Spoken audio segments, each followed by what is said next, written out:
Hi, my name is Bob Little. I'm from Hebron, Indiana, which is in the northwest corner of Indiana. Right now we're in a cornfield that I consider it contest corn. I live in the Grand Kankakee marsh. It's a river bottom. This is marsh ground. It's some fertile ground. And this is one of my contest plots right here. This variety here is a Pioneer variety. It's Pioneer 1339 AM1. Well, it has an extremely high yield potential. It also has good plant health.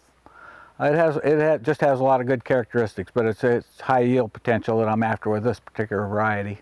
Well, this growing season compared to 2012, we thought 2012 maybe wasn't going to be a very good year. It was hot and it was dry, but we were kind of considered to be in the, I guess, in the garden spot of the Midwest last year, and things really turned out pretty good last year. I had the best corn crop I've ever had. Soybeans were close to the best that we've had before, but we just never imagined that we could have the corn crop that we had last year.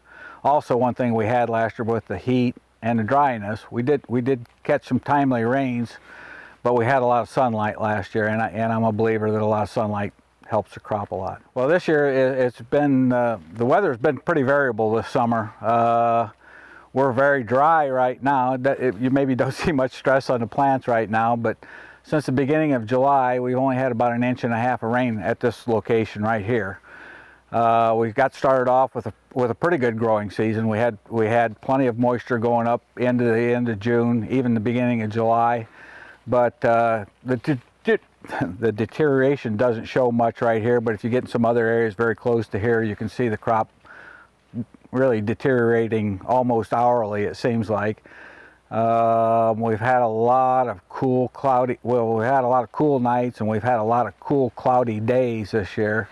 I like to try a lot of different maturities. You know, it does a couple of things. Sometimes you can catch a very high yielding variety that may be a lot shorter maturity. Last year I discovered one that was a 102-day variety that had a very high yield potential to it.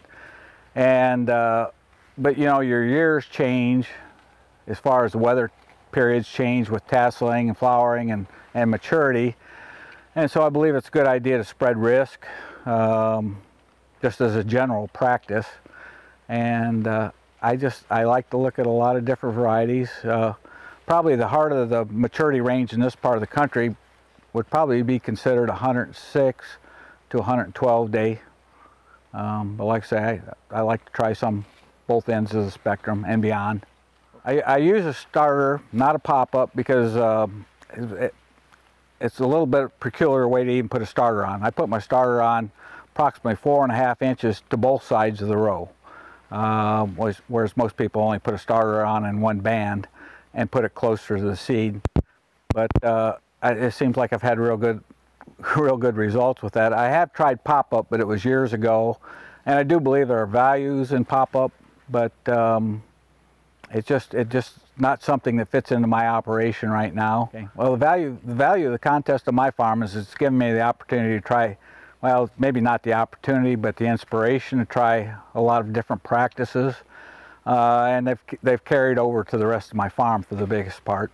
Now on my farm, I don't plant anything under 38,500, very seldom anyway, population-wise, and I enjoy going to the Commodity Classic, and I meet other corn growers from all across the country there, and I really enjoy it. You know, they're good people, and you learn things when you go to it.